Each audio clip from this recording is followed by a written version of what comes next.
Prime Minister Narendra Modi held a telephonic conversation with US President Joe Biden and expressed satisfaction at the deepening of the India-US Comprehensive Global Strategic Partnership. All arrangements have been put in place for assembly elections in Tripura tomorrow. Polling personnel along with material will start their journey today to the voting stations.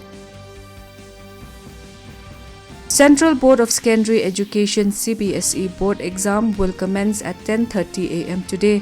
The board exam for class 10 and 12 are scheduled between 15 February and 5th April this year.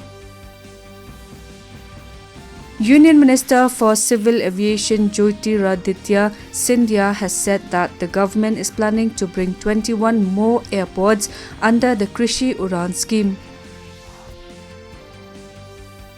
Discussion continue on the first Agriculture Deputies meeting of the Agriculture Working Group under India's G20 presidency at Indore.